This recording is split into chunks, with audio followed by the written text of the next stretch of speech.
Welcome to the Holistic Inner Balance Podcast with Dr. Nicole Kane and Happy Healthy Hadlee. Your go-to resource for natural mental health and wellness strategies so that you can become the expert of your own emotional and physical well-being. Merging modern science with ancient wisdom.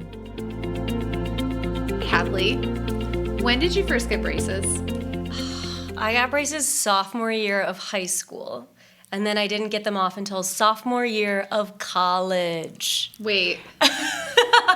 That's too many years. It's too many years. Did you have any retainers or anything in addition to that? Like bonus? I did afterwards. I also had the chains. Oh yeah, in college. Like I had chains in college. It was wild. I had oral surgery during all of this too. It was brutal. The hip kids wore chains so they didn't lose their wallets. You wore chains on your teeth. Oh yeah, I was so cool. You were way cooler than the rest of us. So I had braces. Yes. All through high school, and then I got them off in my first year of college, but I think I might have you beat because I got my first retainer in 3rd grade. Oh, you definitely have me beat. Yeah. Yes. So my dental experience is like peak. Even more brutal than mine. Even more brutal. Hi, everybody. Thank you so much for watching and learning about our dental experience. I'm Dr. Nicole. And I'm Hadlee. And this is the Holistic Inner Balance. And we are so excited to introduce Dr. Ingo Mahn. Thank you for being here. Thanks for having me on. He is my new current hero. And I'm just going to read to you just a couple of little bits about this incredible human. And there's going to be information in the show notes. There are 2 books that I really want you to go and download. Even if that means you pause this episode, go and download them. The link is in the notes, as I said. Read them. They're easy. They're really wonderful, quick reads. And I think you're going to get a huge amount of value.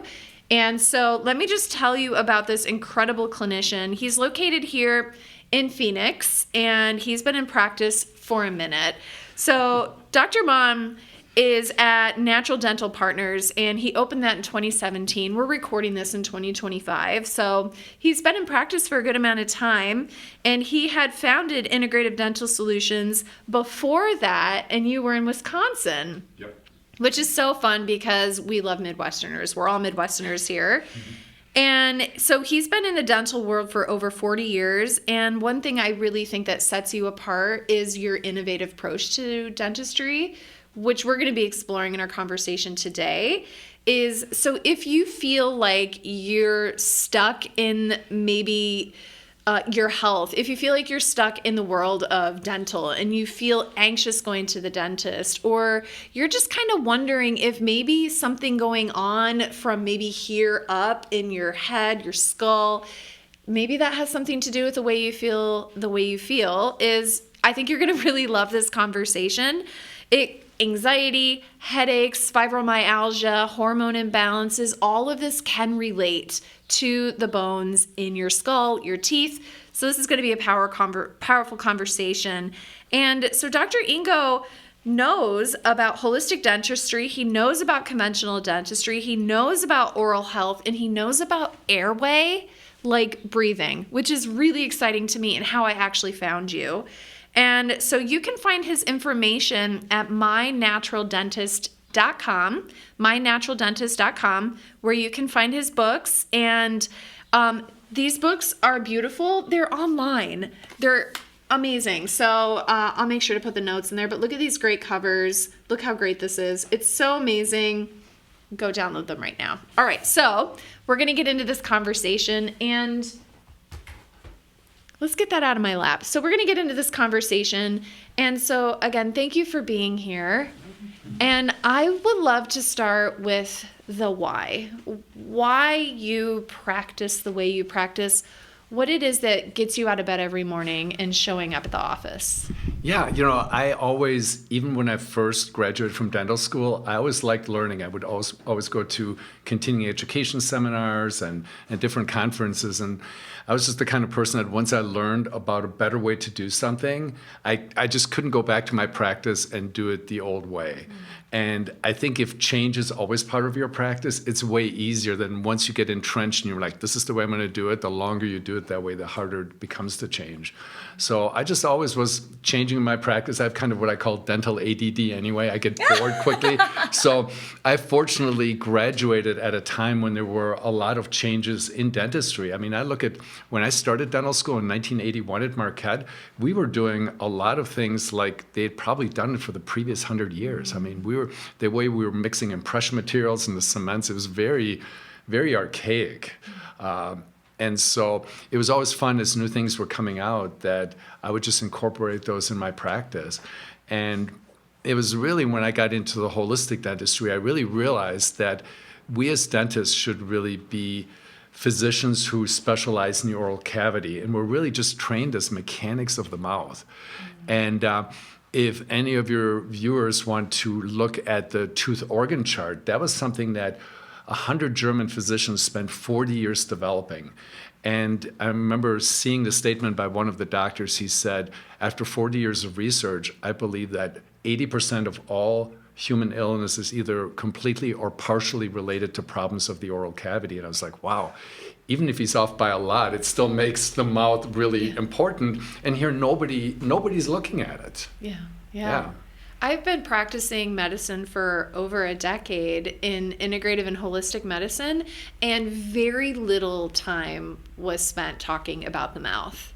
And so that's in integrative medicine. And so then we think about what's being talked about in the standard medical curriculum. I imagine that it's equal or maybe even a little bit less time. Yeah. And so I really appreciate you kind of being on the forefront or trailblazing with that. And so in terms of that, tell us a little bit more about the things that created those ahas that may have been like those forks in the road that's like, oh my gosh, this changes things. I have to do something different. Well, I think it really kind of started when I went down the cosmetic road. And so I started taking out people's amalgams. And the old silver fillings are actually 50 to 55% mercury. And they release mercury literally throughout the entire lifespan of this restoration. So initially when I started going down that cosmetic route, it was more for, okay, these new fillings, they look nicer, they make the teeth stronger, but I really wasn't paying attention to, am I taking these out safely?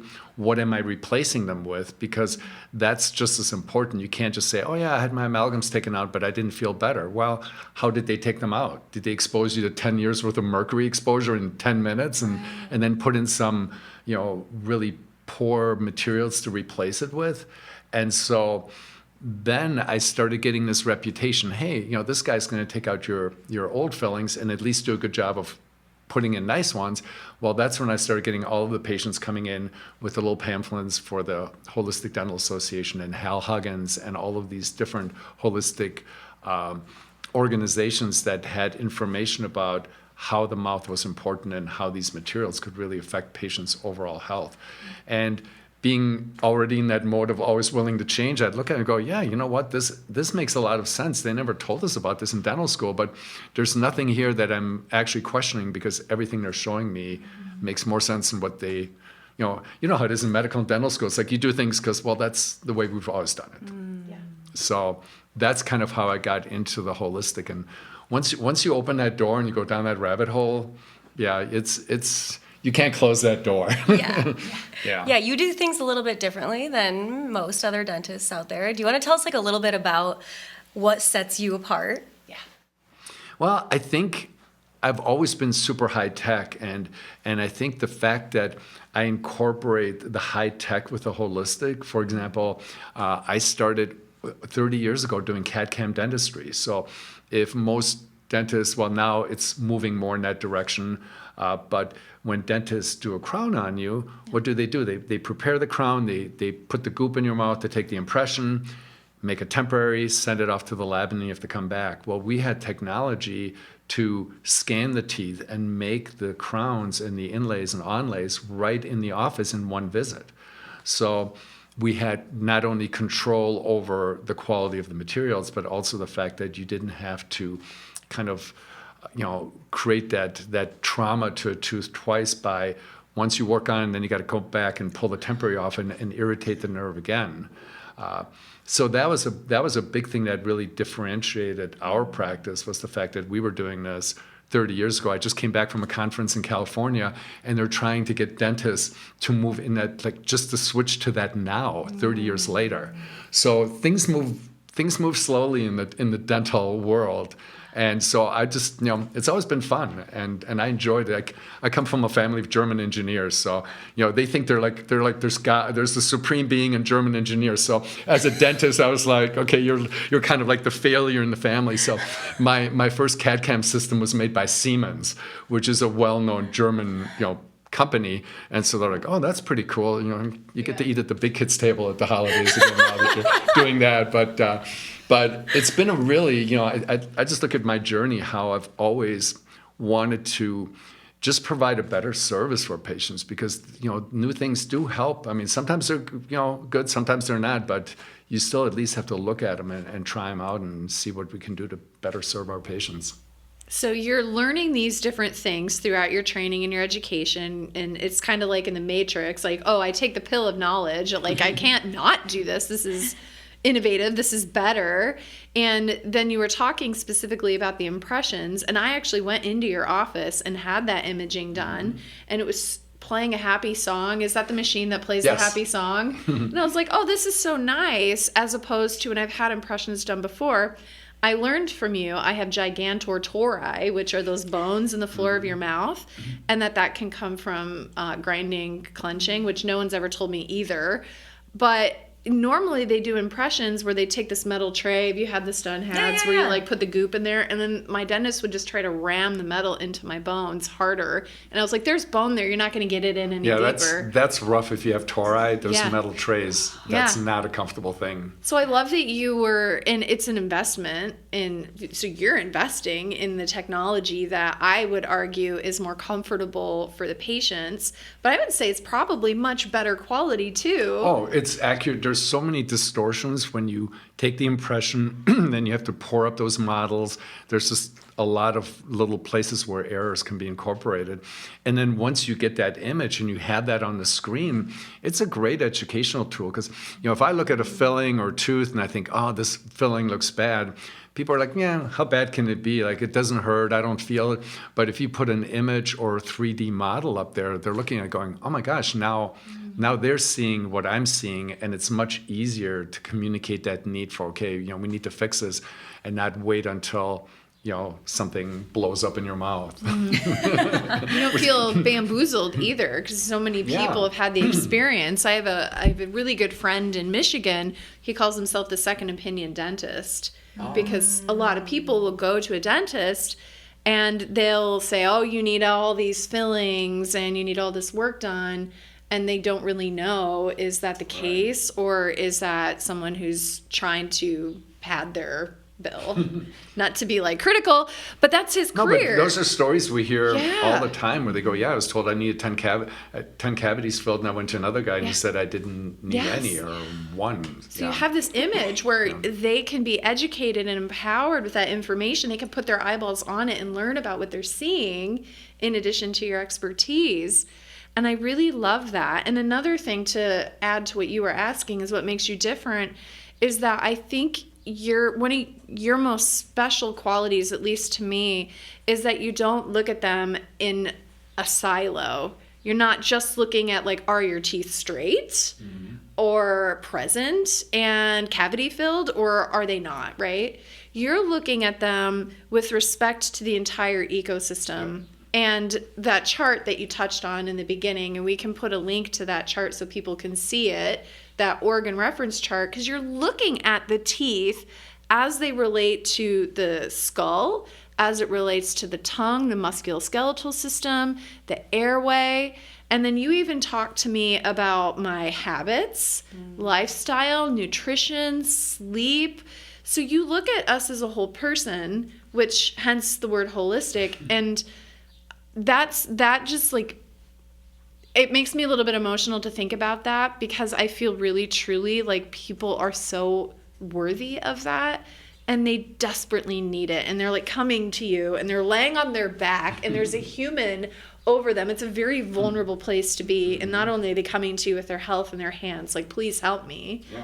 And you're holding that in a really, I think, above standard. And that's really our job as doctors, because if you look at the first little chapter in my book, or the first little introduction, the word doctor comes from Latin meaning to teach. And I kind of joke about, like, doctors have forgotten even what their job description is. And so I think that education is very powerful, because people do, I think, if they know the why, it makes it easier for them to be compliant. It's not just, here, do this because I told you to. It's like with kids, it's like they're not going to do it. So, but if you can show them why it's important for them and what it can do to their health, you're going to have a much better chance of them listening and not just feel like they're being sold a treatment. Like, okay, here's what's going on. This is what we can do to help you. And that, I think that's very powerful.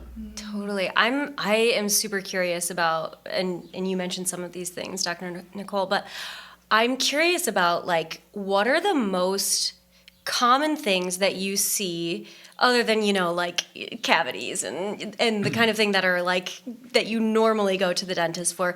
What are the kinds of things that you see that a person's mouth is impacting their health overall? No, that's a great question. I think the mouth is really a window into patients' health. So, you can see things. Obviously, the cavities can tell you about, for example, pH imbalances. The health of the gums can tell you a lot about the overall health of a patient. And now, getting into the airway, the crowded teeth, everybody just goes, well, they're crooked teeth. It's a genetic, it's an evolutionary thing.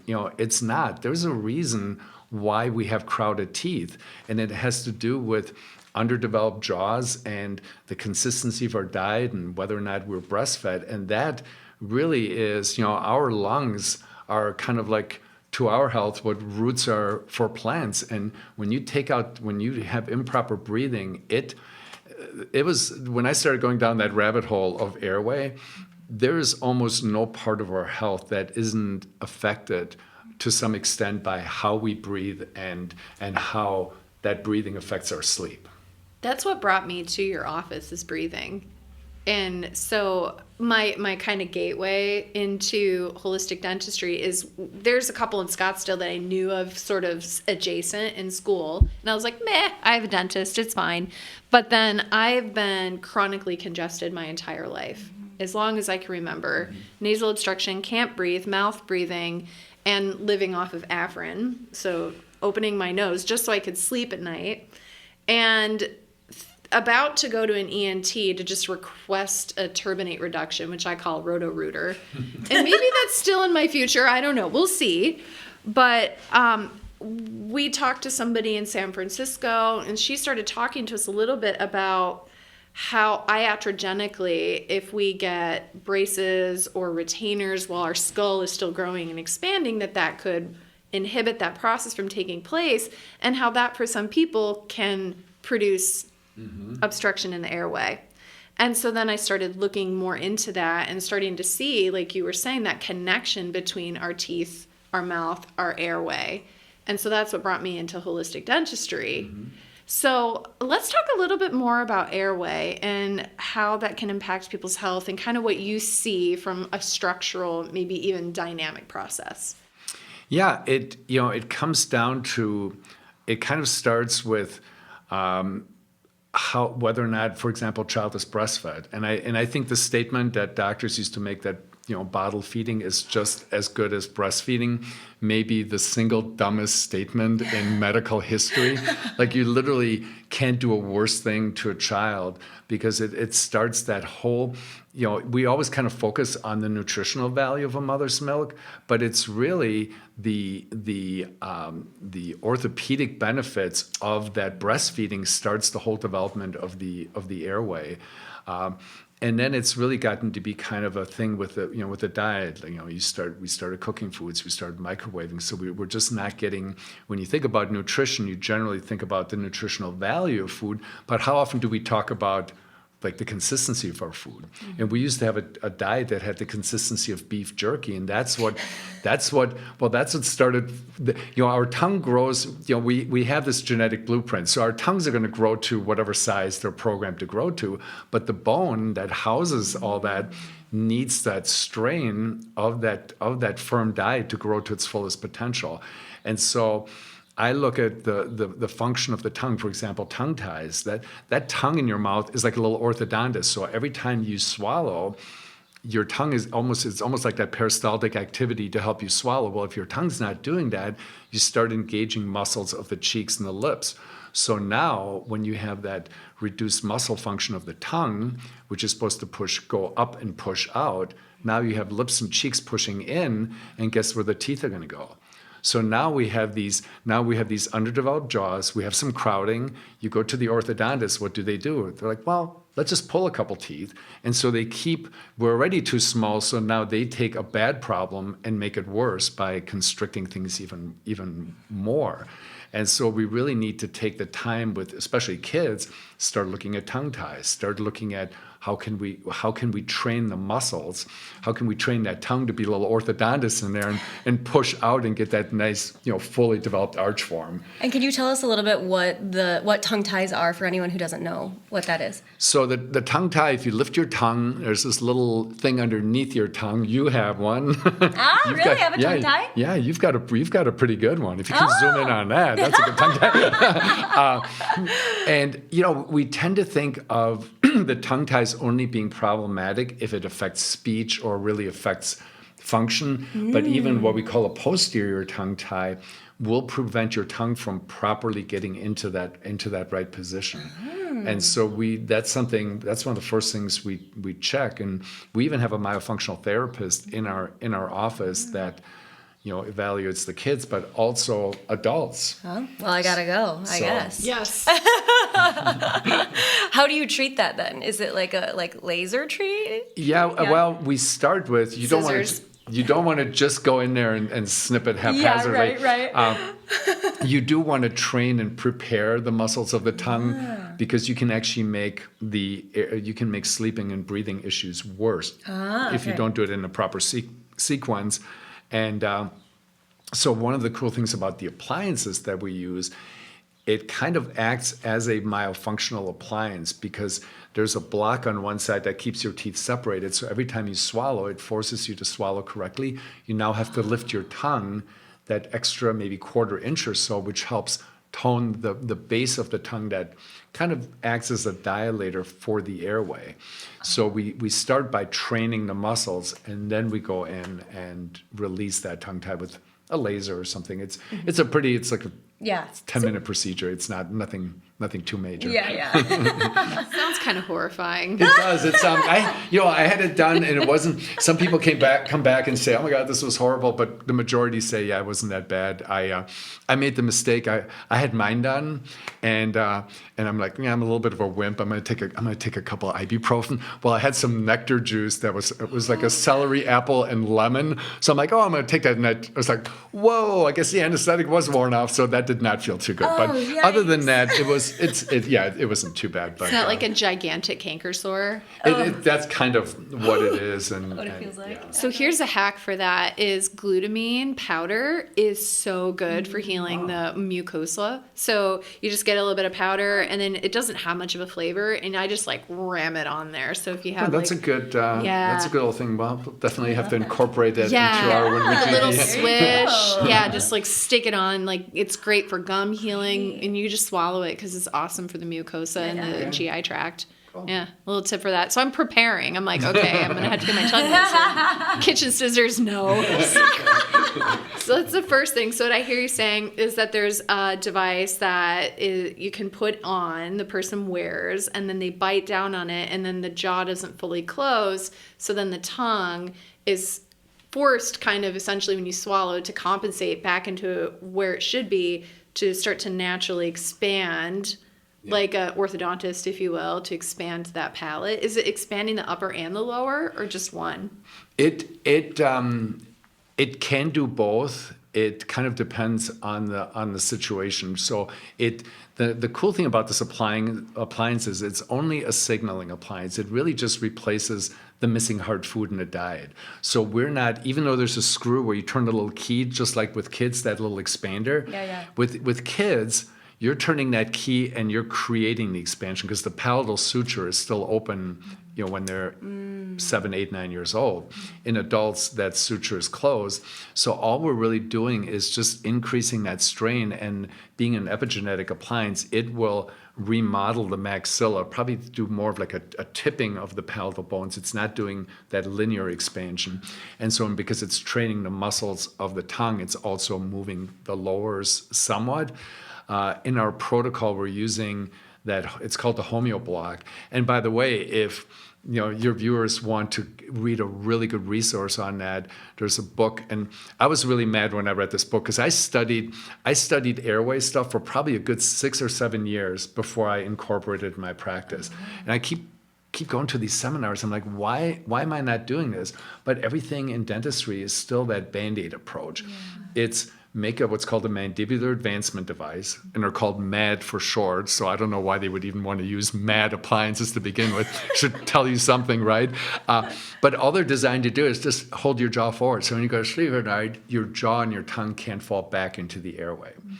And they're a pretty decent Band-Aid. They do work. The problem is your jaw doesn't like sleeping like this all night, because in the morning you have to wear something called an AM positioner, where you have to basically bite into this thing to get everything to line up again. Oh my gosh, that's exactly. awful. So after about a year or so, guess what happens? People start developing joint pain. Yeah. Their teeth don't fit together. And now you have a sleep apnea patient with TMJ pain and a bad bite. It's like, well, it's not a conversation I wanted to have with my patients. So I read this book called Breath by James Nestor. It's a good And one. I was like, really? 7 years of going to conferences, and I read a book written by a journalist, and I learn more. But he wanted to know the why. It's like, why are kids these days, why do they all need braces? Why are they all getting wisdom teeth extracted? It's like, our teeth aren't getting bigger, so why are our jaws getting smaller? And so he went back and studied all these sculpts and did all this crazy. He's a fun author to read. It's a very entertaining book, but it has. You could go to 7 years worth of dental conferences and learn a lot less than you will from that book. That really, and I was fortunate to be able to study with Dr. Ted Balfour, who invented the Homeo Block. And I spent about 2 years studying one-on-one with him. And now I'm actually trying to teach this to the dental profession, because they just way overcomplicate airway treatment. And dentists are like, well, I don't want to treat sleep apnea. That's out of my scope of practice. It's like, no, sleep apnea is the end of the road. There's a kind of an index called the AHI, the apnea hypopnea index, which basically indicates how many times an hour do you stop breathing for 10 seconds or more, or your blood oxygen desaturates by more than 3 or 4%. So that's when your body can't do things anymore, like the clenching and grinding and the different things to try to prevent you from becoming a sleep apnea patient. So that's what we're trying to do, is treat all of the things that contribute to that. And we can do that early on. We're all on that spectrum. It's not like you're a perfect breather and then one day you wake up and you're like, oh, I guess now I'm a sleep apnea patient. These are things years in the making, and we can treat these things much earlier than waiting for, like, okay, now things are really bad and you get a CPAP. And if you can't tolerate that, we'll make you a MAD appliance. Well, one thing that I learned in your book is that when we don't have that fully open airway, in order to compensate for that, which you just touched on, is that the body has to work a little harder. And then in order for that to happen, the endocrine system will compensate. So we'll produce more of that stress hormone like cortisol and adrenaline. And so then we have these people who are walking around with an elevated basal metabolic level of stress, cortisol, and then there's things that can occur as a result of that can suppress inflammation. If inflammation is suppressed, then opportunistic infections can take over, and then those opportunistic infections can cause more inflammation, causing more cortisol, and then that can interfere with your circadian rhythm. That can interfere with metabolism of sex hormones, and so then we see all of these subsequent issues. And so then if that's part of how, when I was talking at the beginning, introducing you, is maybe your main thing is polycystic ovarian syndrome or migraine headaches or fibromyalgia. But as you were saying, if we reverse engineer that to the why, to the why, to the why, to the why, the question is does it have anything to do with your airway, with your breath? And one of my early mentors said, he goes, when I look at a patient's health history, my first inclination now is to say, show me this is not an airway problem. And as women are especially grossly underdiagnosed, because, what do we think of when we think of sleep disorder breathing or sleep apnea? You think of the Snoring. and you think of like the overweight guy with the, the neck like an NFL linebacker. You don't think of, there's a disease called UARS, upper airway resistance syndrome, and they call it the disease of young fit females. And like you were saying, any resistance to airflow immediately puts your body into that fight or flight, because obviously, that's the one nutrient we can only do without for a couple minutes. So when you're laying in bed at night and that airway, you're standing here and all of a sudden that airway starts to do this, you start clenching and grinding, you're upregulating your autonomic nervous system. And women are actually better. There's a hormonal protection against airway collapse, and which is one of the reasons why they don't tend to get diagnosed with these problems. But all night long, they're bouncing in this light sleep. And so every time so when I do a sleep study, I don't look at, obviously I look at the AHI, the apnea-hypopnea index, but I'm looking at the respiratory disturbances, because that shows me what is your body doing to try to prevent from becoming a sleep apnea patient. And that's what prevents you from reaching the proper levels of restorative sleep. So you're kind of bouncing, I call it junk sleep. So you're not getting into deep sleep, you're not getting into REM sleep. And they did a study, I think they took like 1,000 women and kept them from going into deep sleep, and they started getting all of the symptoms of fibromyalgia. That's when your deep sleep is when your body heals. REM sleep, memories are stored, neurotransmitters are balanced, memories are stored. And then, if you're not getting into REM sleep, look at there's a lot of people like that. And guess what? We just stick them on, we just tell them they have a Prozac deficiency and stick them on antidepressants and things, which in turn makes your sleep worse, which makes your depression worse. And, and so many people are in that vicious cycle. And who knows about the airway stuff? They just, they're undiagnosed and they're struggling with all of these different issues, which is sad.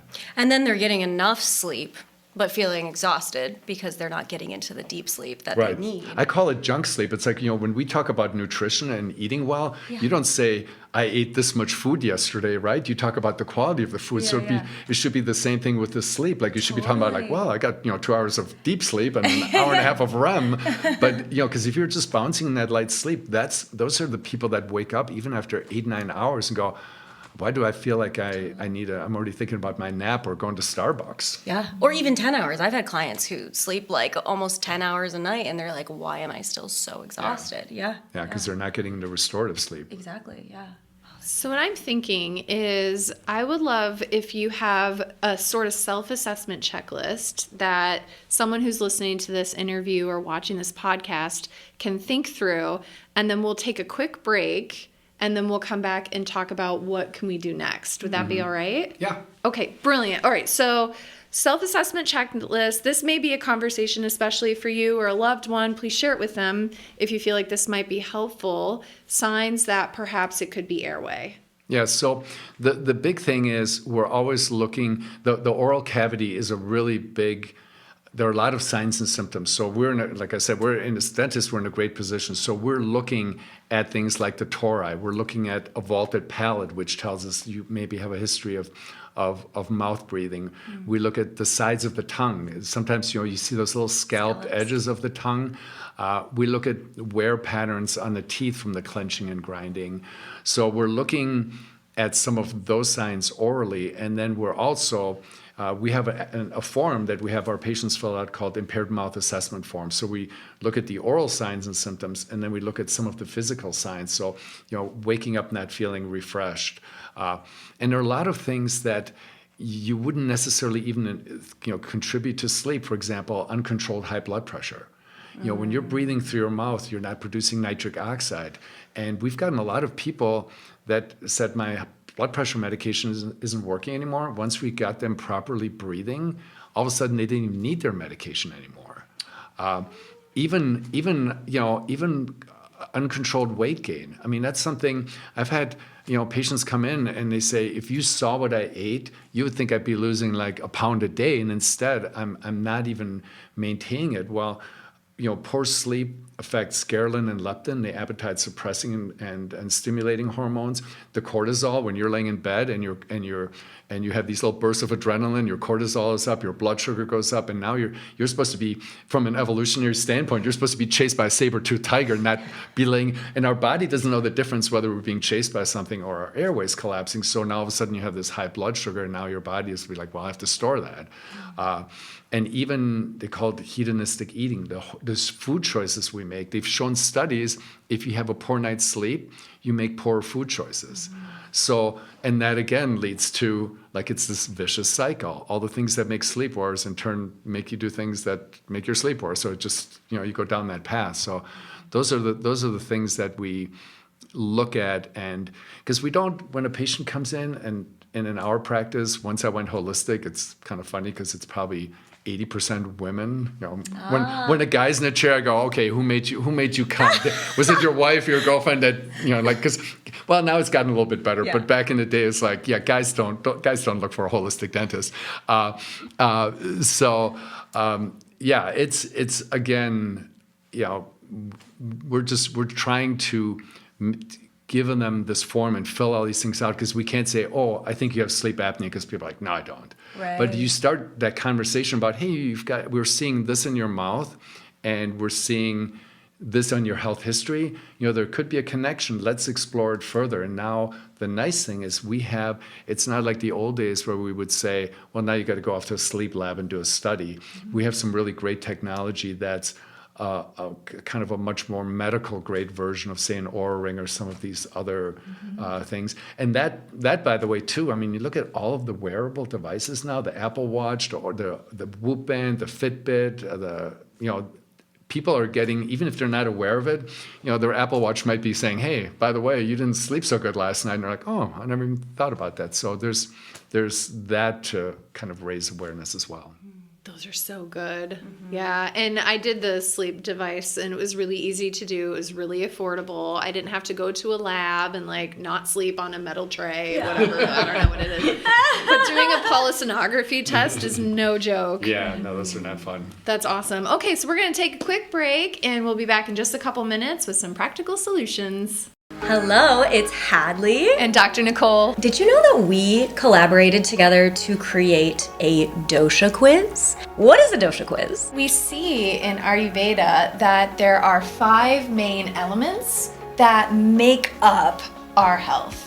And when those go out of balance, we can get symptoms. So the dosha quiz is here to help you identify if you're out of balance and in what way. It's super helpful to know what your mind-body type is, because health is not one size fits all. This was a huge moment. It was a big aha moment for me. I was doing all these things that I thought would be helpful with my habits, my lifestyle, my eating, and I didn't know that I was actually making things worse for my type of imbalance. So if you want to learn what your dosha is, your mind-body type, and then learn how to actually balance your dosha, you can take the quiz in our show notes. We are back, and we are going to learn about some practical tips that you can do at home before you get any treatments. We've been promised some really good stuff. Okay, so what's the first thing that you would recommend? Well, obviously, it's always nice to know kind of what's going on, and having some of the wearable devices. They can be, and I just do want to warn people. I found that because I tend to try things out, so sometimes I would wear 3 or 4 different things just to see, because I'm thinking, the Oura Ring, it seems like some of the data is a little off, so I would wear that, a Whoop Band, and a bunch of things, and go, okay, the numbers can definitely, we kind of tend to take that data and go, oh, it's accurate, but you have to be aware that it can be off pretty significantly. But I think, again, from those symptoms, people kind of intuitively know, like, you know what, I'm not sleeping as well as I could. So one of the first things is, well, just sleep hygiene, I think, is really important. And getting up in the morning and I like to do, I'm a big believer in the grounding and getting out and getting that morning light, because that resets your circadian rhythm. So I think that's the first thing. And even going out at night and seeing that sunset is a great way to kind of prepare your body. I mean, that's how we were designed to work. And when we live in that environment bathed in blue light, it throws off the melatonin and everything. And so we're already battling with all the electronics against, having good sleep hygiene. I mean, it's easy to have that, I tell my kids not to do it, but then I'm just as guilty. So wearing the blue blocking glasses is also a really good thing to help reduce the blue light exposure. And then the mouth taping is really effective. So a lot of our patients, while they're waiting for a sleep appliance, will already give them mouth tape. And that can be a little tricky. It's not something you can't sit at the edge of your bed at night and slap some tape on, go, okay, I'm going to go lay down, go to sleep. So you have to we tell our patients, put a little bit on, walk around with it for a little bit during the day, and kind of get used to it. And it's amazing how quickly you can get used to the feeling of it. But like I said, you can't do it right as you're getting ready to go to sleep. There's a new tape now called Dream Recovery that's made out of organic bamboo silk. And what I like about it is you put it on and it's stretchable enough that you can open your lips and the pores are big enough that you can still breathe through those pores. So it still kind of gives you the feeling like, okay, I'm not totally cut off. And especially, if you have large turbinates, that's kind of a scary feeling, like, okay, you just put duct tape over my mouth. Like, I hope I can still breathe through my nose. But it'll very gently pull as you relax, it'll pull your lips together again. Because a lot of people say, well, I think I keep my lips shut during the day, but then my sleep partner says, yeah, you sleep with your mouth open. So we don't always know what we're doing once we go to sleep. So the Dream Recovery is nice. It's a little bit pricier, but a lot of our patients, we just have them even cut it into smaller pieces and not do like a big piece of tape all the way across. Okay, I asked because my husband, he has a hard time with having facial hair with the mouth tape, so he has started using duct tape. So he's like, if I'm ever in a hostage situation, I'll be calm, cool, and collected. But this does work with the facial hair? Facial hair can always be a little bit of an issue, and you probably do have to go more horizontal just to get enough coverage. But again, the Dream Recovery is nice because it does give you a little bit of that option where when you go horizontally, that you're not feeling like you're completely cut off from oxygen through your mouth. So love it. Awesome. Yeah. Okay, what's our next tip? There can be, a lot of people have a hard time just falling asleep. So I like the GABA with the L-theanine. I think is a really nice I just do that sublingual, and also with sometimes combining it with a little CBD. I like the is it Charlotte's Web or Great. Use those two in combination. So that's a good little combination to help fall asleep.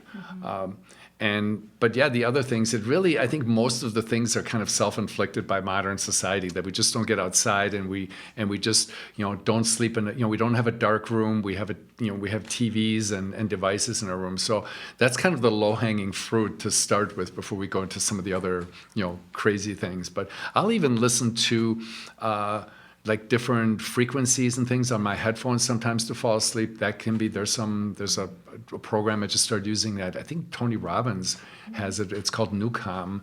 And I found that they have one that's called Power Nap. You do like 20 minutes of it and it's supposed to give you the equivalent of 2 hours worth of sleep. So, there are some other hacks like that. Yeah. But I think there are a lot of things we can do before that are just, we just have to take the time to do them. Totally. A great Google for that would be binaural beats or pink music, brown music, or white noise music. So I have a lot of that on my Spotify that's free. So you could just look at Spotify and then Dr. Nicole Kane, and there are some tracks that are saved on that, and just see what works for you. I did binaural beats as a total aside when I had the horrible plague. I was super sick after, like, my husband was in Michigan. He came back. He brought the Michigan gift of a viral illness, and he had, like, just the teeniest little sniffle. We were joking about this. Your husband does this too. Gets like a teeny sniffle, and then we get like the horrific plague. Yes. And I was like, let's work with the nervous system. So I tried binaural beats, and I don't know, I felt better. I don't know if it helped. I feel like it did. I know it helps for sleep. I know there's some research showing that some of the brown noise can actually increase REM sleep. That's amazing. And it just kind of cuts out some of those little minor noises and disturbances that we're hearing. So that's probably part of it. Yeah. Ooh, I love that. Do you have one more? Your top? I think those are kind of my, and just avoiding certain things like alcohol. Everybody, sometimes people think, oh yeah, it helps you fall asleep, but I think we also know that affects sleep quality, and then you end up waking up at 1 o'clock in the morning when your liver decides to, detox from all that red wine you drank right before bedtime. But those are the main ones. But it's nice that there is something, that appliance that we use, that Homeo block. It's nice because it's only at nighttime. So it's something patients actually find, because it calms down your autonomic nervous system. They find that they really like it. It's comfortable, and they feel better with it. And you put it in when you go to bed, and you take it out in the morning. So it's not something you have to wear during the day or something that's uncomfortable. So. Oh my gosh, that's great. Yes. This is awesome. I am so excited. I am so grateful for the work that you're doing and spreading the word, being willing to take some time to come and share this with our audience. So thank you. You're welcome. Thank you. How can people connect with you? Well, our practice is in North Scottsdale. I think you mentioned a website for my books. It's called it's mynaturaldentist.com. We also have a separate website just for the breathing called upbreathofhealth.com. And so those are the two main websites. Awesome. And we try to do things very reasonably to be able to do that assessment, because I'm just, it's one of those things when you sit in front of someone that has a sleeping and breathing issue, you really know how it affects every part of their life. And I don't like when someone has to walk out of the office saying, I can't afford this, or I can't do it for various reasons. So we do whatever we can to really make it affordable, because it really, it's life changing. When you get a good night's sleep, the world's a different place. So, and we've all been there after bad night's sleep. So it's like, there are people who do go through that every night, and it's not fun. So we want to help people with that. Oh, thank you, Doctor. You're amazing. Appreciate it. Thank you so much. Well, thank you again for having me on. I really appreciate it too. It's been so fun. All right, everyone, go and find his information in the notes. Thank you for being here. If this was helpful for you, then we would love a little word of encouragement. Give us a review. And if there's anybody that you know that would benefit from this information, then please share. And we'll see you next time. Bye, everyone.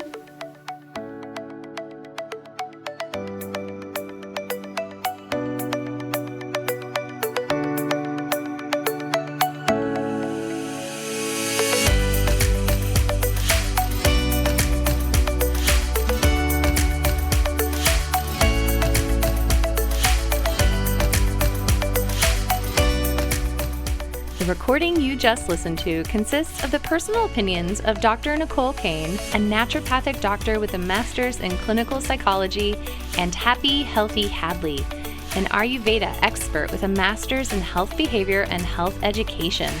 While these opinions are based upon literature, counseling, education, medical training, and clinical experience, this content should not be viewed as the definitive opinion on these subjects. Listening to this podcast is not a substitute for any sort of medical, psychological, or other form of treatment. If you are in a crisis, please call 911 or call the National Suicide Prevention Line at 1-800-273-8255. If you are in need of counseling, don't hesitate to make an appointment with a counselor in your area. Dr. Nicole and Hadlee are passionate about you becoming the expert of your own emotional and physical well-being. If this resonates with you and you think this podcast would help someone you love, please share it with them. We look forward to seeing you on the next episode of the Holistic Inner Balance podcast.